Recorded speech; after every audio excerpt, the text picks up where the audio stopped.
तीर्थंकर भगवंतों की दिव्य देशना निर्ग्रंथ संतों द्वारा रचित शास्त्र और उन्हीं की परंपरा में हुए सैकड़ों ज्ञानी विद्वानों ने मिथ्यात्व को ही संसार का मूल कारण प्रतिपादित करते हुए अत्यंत ही स्पष्ट घोषणा की है कि अभिप्राय की विपरीतता का नाश हुए बिना यानी सम्यक दर्शन प्रकट किए बिना धर्म का यानी मुक्ति के मार्ग का प्रारंभ ही नहीं होता। और तो और टोडरमल जी साहब ने मोक्ष मार्ग प्रकाशक जी ग्रंथ में चौथे से 7वें अधिकार में मिथ्या दर्शन, मिथ्या ज्ञान, मिथ्या चारित्र का जो निरूपण किया है उसमें भी अभिप्राय की भूल का विस्तृत विवेचन किया है।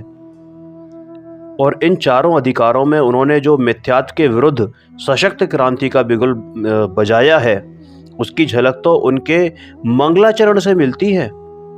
इस भव के सब दुखन के कारण मिथ्या भाव, तिनकी सत्ता नाश कर प्रगटे मोक्ष उपाय। बहुविध मिथ्या मत निकरी मलिन भयो निज भाव, ताको होते अभाव है सहज रूप दर्शाव।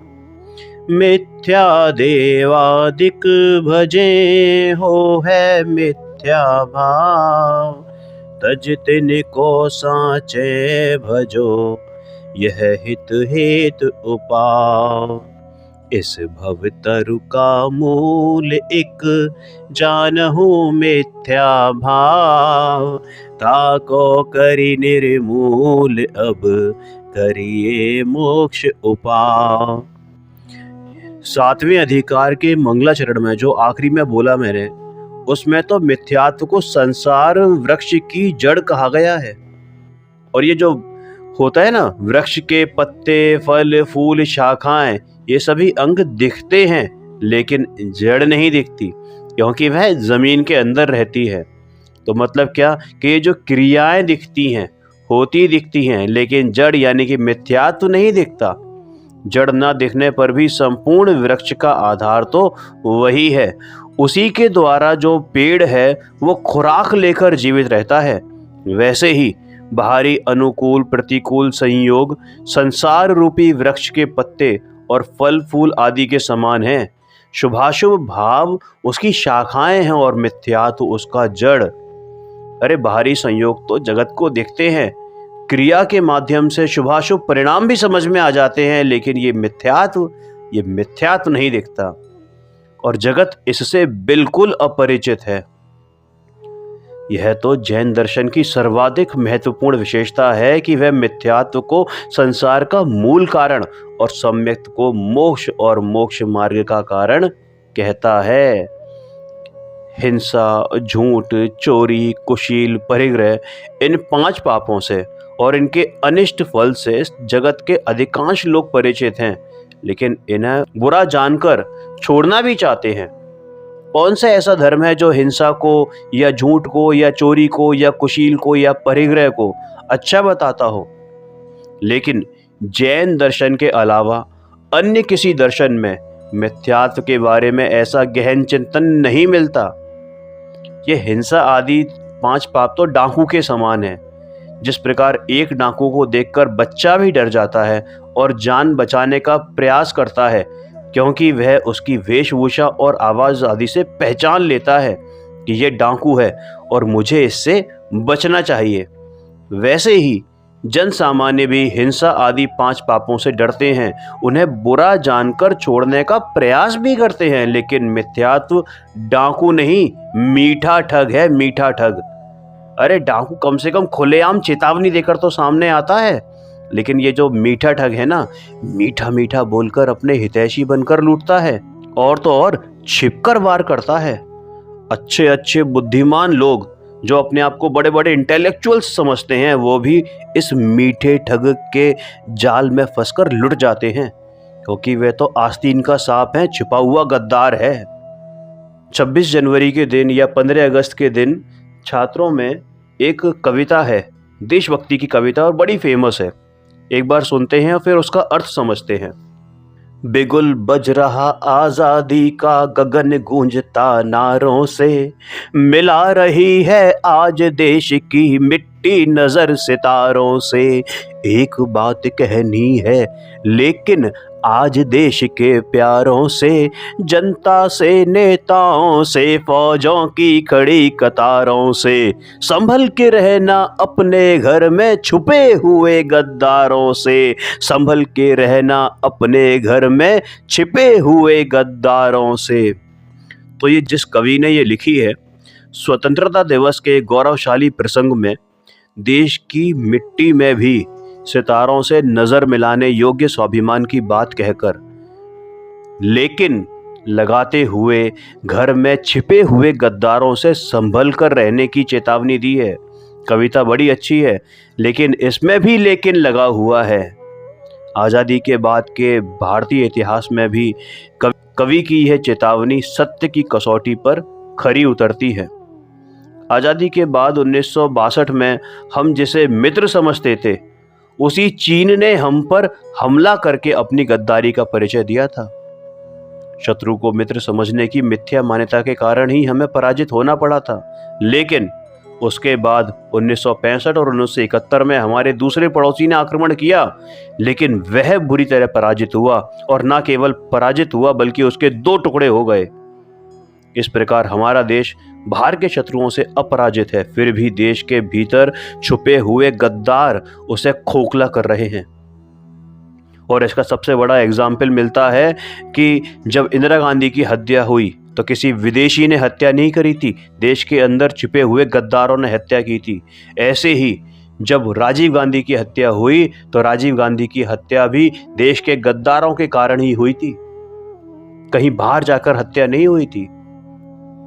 महात्मा गांधी को भी नाथूराम गोडसे ने मारा था, किसी विदेशी ने नहीं। अरे, देश में छिपे हुए गद्दारों के कुकृत्यों का इससे अधिक और क्या प्रमाण हो सकता है। हत्याएं करने वाले गद्दार तो गद्दार हैं ही, लेकिन देश के रक्षक बनकर भ्रष्टाचार से देश का भक्षण करने वाले गद्दार भी कम नहीं हैं। विदेशों में छिपाकर रखा गया पैसा ही यदि देश में ले आए तो उसे चुकाकर हम विदेशी कर्ज से पूर्णतया मुक्त हो सकते हैं। ऐसे गद्दार राष्ट्र के हर वर्ग में मौजूद हैं। नेता हों, अधिकारी हों, सेना हो, पुलिस हो, संपूर्ण तंत्र में छुपे हुए हैं। और शायद इसी कारण से इस कवि ने जनता, नेताओं और फौजों को संबोधित करते हुए लिखा है, लेकिन क्या संभल के रहना अपने घर में छिपे हुए गद्दारों से। पिछली शताब्दी में सोनगढ़ के महान संत, आध्यात्मिक सत्पुरुष पूज्य गुरुदेव श्री कांजी स्वामी ने 45 सालों तक मिथ्यात्व के विरुद्ध अभूतपूर्व क्रांति का शंखनाद करके दिगंबर जैन धर्म के प्रचार प्रसार के इतिहास में एक स्वर्णिम अध्याय लिखा है। उनकी मंगलवाणी का रसास्वादन करने पर ही पता चलता है कि छिपे हुए गद्दार ने, इस मिथ्यात्व रूपी छुपे हुए गद्दार ने न केवल राष्ट्र और समाज को खोखला किया है, बल्कि हमारे अस्तित्व यानी हमारे आत्मा में भी वो अंदर छुपा बैठा है। असंख्यात प्रकार के मिथ्यात्व भाव ही हमारे भीतर छुपे हुए गद्दार हैं और जिनसे यह जगत पूरी तरह अनजान है। आध्यात्मिक संदर्भ में छुपे हुए गद्दारों का स्वरूप समझने से लौकिक संदर्भ में कही गई उक्त पंक्तियों का मर्म और अधिक गहराई से भासित होने लगता है। आज लाखों आत्मार्थी, लाखों मुमुक्षु भाई बहन यथार्थ तत्व निर्णय करके इन मिथ्यात्व रूपी गद्दारों को जड़ से उखाड़ फेंकने में संघर्षरत हैं। ऐसा लगता है कि यह आध्यात्मिक क्रांति पंचम काल के अंत तक जीवंत रहेगी। अभी थोड़ी देर पहले आपने बताया कि बंध और मोक्ष तो परिणामों से होता है, तो फिर अभिप्राय का मोक्ष मार्ग पर क्या प्रभाव पड़ता है। मिथ्या दृष्टि जीव नरक, निगोद और स्वर्ग आदि चारों गतियों में भ्रमण करता है, तो सारे भ्रमण में, इस संसार भ्रमण में अभिप्राय की क्या भूमिका है। तो उत्तर देते हैं कि बात सत्य है कि मिथ्या दृष्टि को चारों गतियों में करने योग्य परिणाम होते हैं। इसका अर्थ यह हुआ कि अभिप्राय में विपरीतता होते हुए भी नाम 9वें ग्रह तक जाने योग्य भी हो जाते हैं, लेकिन जब तक विपरीत अभिप्राय रहेगा तब तक चारों गति का बंधन छेदने योग्य संवर निर्जरा के वीतरागी परिणाम नहीं हो सकते। विपरीत अभिप्राय की इस धुरी पर ही शुभाशुभ परिणामों का दुष्चक्र चलता है। एक एग्जाम्पल लेते हैं। एक गाय है जो 10 फीट रस्सी से बंधी है और वह रस्सी एक मजबूत खूंटे से बंधी है। 10 फुट के घेरे में वह गाय स्वतंत्रता पूर्वक घूम फिर सकती है। वो चाहे बैठे, चले, सो जाए, खूंटा उसमें कुछ भी इंटरफेरेंस नहीं करेगा, है ना। 10 फुट के घेरे में घूमने में रस्सी का योगदान है, खूंटे का नहीं।